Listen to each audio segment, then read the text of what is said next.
Hey y'all, it's Danielle from Black Business Boom, and I'm excited to bring another amazing local nonprofit to our spotlight today. And I have Benias Asias from the Black Mental Health Village joining us today to tell us all about this amazing organization, the work that they're doing, some upcoming events, and how we can support their work. How are you? I'm doing well. How are you doing? Fantastic. I really appreciate you so much for joining me today. I think this is such an important cause, and I'm excited to get the word out about the work that you're doing. So, tell us a little bit more about the Black Mental Health Village. I will. So, Black Mental Health Village is a community based mental health and health justice organization. We were started 3 years ago, and so we're actually celebrating our third birthday right about now, actually. But the work that we do is to make sure that people in our community know that mental health is a priority, and when people are ready to seek care, we have a directory of Black therapists in Tennessee where we make it easier for people to find people who look like them. And if they are also looking for referrals, they can fill out an intake form, and we'll connect them with somebody who takes their insurance. And if they don't have insurance, we have a Black Therapy Fund, as well as we have some partners who offer free and sliding scale therapy. And so we want to make it as easy as possible for people from our community to seek out and get mental health care.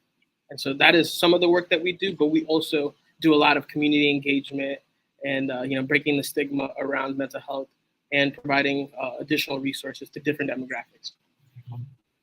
I love it. I mean, it's so needed. And I think that the timing of it is important as well.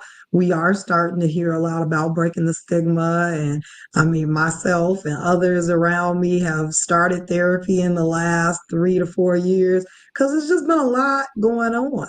And there has always been this stigma around like, if you go to therapy, you're crazy, and especially with the connection to the Black community and the church, many folks believe that you just pray about it. You don't go to therapy about it, or you don't seek whatever care that you may need for your mental health. You just take it to church. And that has not gotten us where we need to be as a community, in my opinion.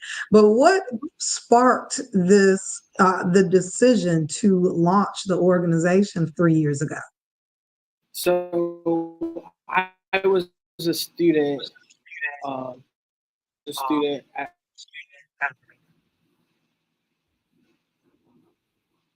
and while I was there, my first year, we had three suicides. And so that showed me that there's a big need, especially going to a medical school. You would think that the mental health care, you would think that the access to health care would be pretty tight and people would not be struggling to get care, but that was not what I found to be true. And the more I researched, the more I found out that this is the same story in a lot of HBCUs. And we saw, suicides at TSU. We saw the different struggles that students are having at Fisk, ABC, and things like that. And just realizing that a lot of these schools don't even have counseling centers. And if they do, they have one therapist for the whole school. And so that shows that there's a great need, but a great lack.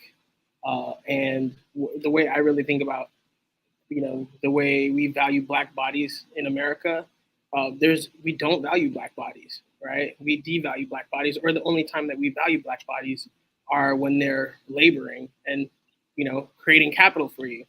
And so there's just a need for us to value Black bodies, and valuing Black bodies look like, what is your budget?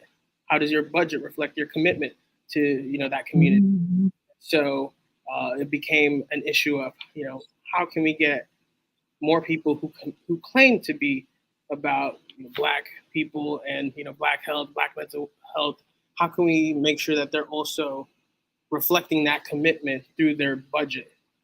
And how can we get more investment in mental health services for Black people and more resources in general? So that was one of the big issue. But then the other one was, this was around the this was after the George Floyd protest. There was a lot of activism in the air, and people wanted to do a lot of work to organize. But in a lot of these organizing spaces, I just kept seeing this lack of mental health infrastructure where we know how to rally, we know how to, go to protests, but there's no self-care, there's no community care being done to make sure that the people who have been protesting are able to regulate themselves and are able to, manage their own mental health and wellness. And so in that space, we realized, there is a need for us to make mental health more of a priority in our community and not just talk about it, but to provide resources, to provide programming to address some of the inequities that we're seeing, because there's a lot of mental health inequities. We're seeing a rise in suicide in young kids, young Black kids, young teens, and we're seeing this age range all the way up to like 15 to 24.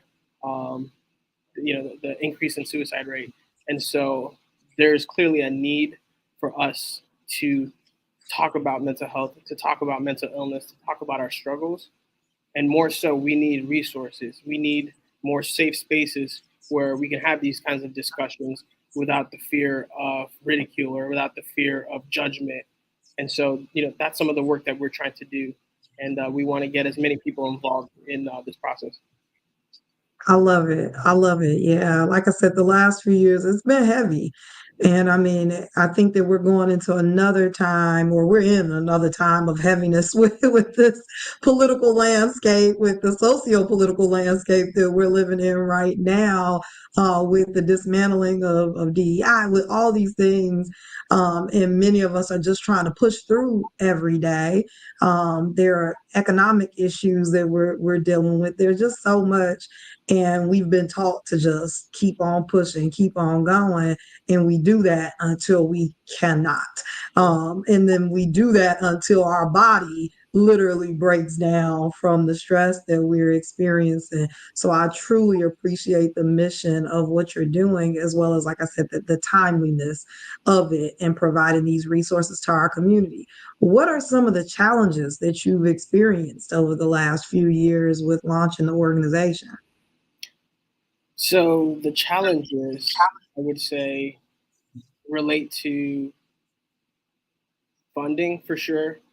I would say with the rise of anti-DEI rhetoric, uh, we no longer have this commitment to racial justice and equity, and so the funding for projects, organizations who are addressing racial justice, who are addressing health justice, who are addressing healing justice, that is not as easy to access anymore. And so that, but then even in terms of collaboration with the state, that has been more difficult. I think, for the last 2 years, have been part of the Health Equity Coalition, that's part of the Metro Public Health Department, and with the Metro Public Health Department eliminating their office of the Bureau of Health Equity, we're seeing that most government offices are no longer interested in health equity, are no longer interested in the word equity, and it has led to a lot of resources being pushed away from these kinds of initiatives. So I would say those are some of the challenges that we're facing, as well as challenges to capacity. So there's a lot of work that needs to be done in this space, and one organization can't do it alone. And so we're really trying to work collaboratively with as many people as possible. But even to manage and sustain these kinds of collaborations, you definitely need more support and manpower. And so those are some of the struggles that I've been seeing. But there's more acceptance in general from people around mental health, and people are more willing now than they were before to seek care. So we've definitely seen increase in demand, but the challenges are there's not enough providers to meet that demand. And not only that, but not enough providers who accept insurance, not enough providers who look like us. And so these are some of the challenges that we're trying to address so that we can make accessing mental health care as easy as possible, and making sure that people can find providers who look like them. I have lots of thoughts, but we don't have time for all of my thoughts. But I'm just saying, it is a shame what's happening right now, especially with health equity. As someone who comes from a healthcare background, and just understanding the social determinants of health and all the things that we deal with, and to know that resources are being taken away when we already didn't have enough in the beginning, and now they're being taken away is like I said, I have lots of thoughts. But anyway, I want to make sure that we keep the focus on Black Mental Health Village and the work that you're doing. So tell us, I know that you all do a lot. You're in the community a lot and have a lot of events that you participate and partner on. Tell us what's coming up in the month of August. In the month of August, we are actually launching our support group for men and for women, and so that'll be at the Catholic Charities Center at CE Magruder in North Nashville. So that's one thing. We also have a program that we do with our partners, Po Boys and Poets. We do verse therapy open mic night every third Friday. And so that'll be coming up, I want to say August 16th. So we have that coming up.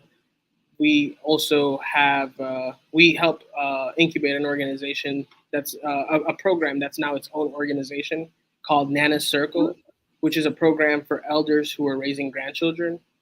And so that is a very, very important program that we've now seen the number of participants skyrocket to over 30 families.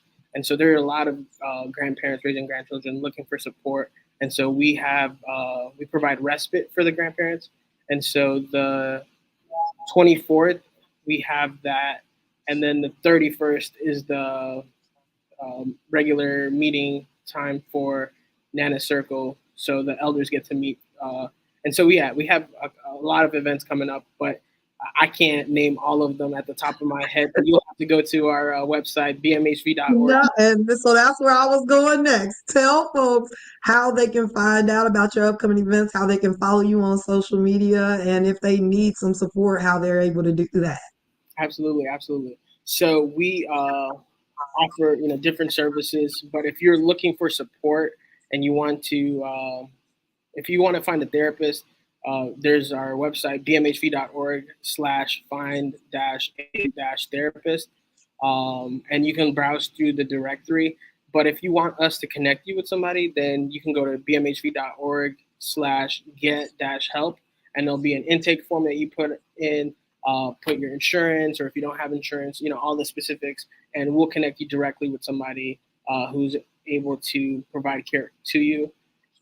And if you're uninsured, we have some resources to help with that as well. But in terms of finding us on social media, it is BMH Village on all platforms: Facebook, Instagram, Twitter, or X at this point. LinkedIn, it's BMH Village. Website is bmhv.org. And in events, you go to bmhv.org/events. Fantastic. It was so great having you. I'm so proud of the growth that you all have seen over the last 3 years, and the work that you are doing is so needed in our community. And so we honor you and we appreciate you so much for in your team for the work that you all are doing, especially here in Tennessee. Please get connected. If you need support, they are here to support you. Get connected with a therapist, but most importantly, the call to action is to support this organization. They need our support. If you can volunteer, if you can donate, whatever. If you are a therapist and you want to get connected and make sure you're in the directory, make sure you do that. This organization needs our support to keep thriving and helping those in our community. So we have to show up for them. Again, the website is bmhv.org, and you can follow along at BMH Village on all social media. Benayas, thank you so much for joining me today. I really appreciate you, and it's just been great talking to you, and I wish you all the best in this endeavor.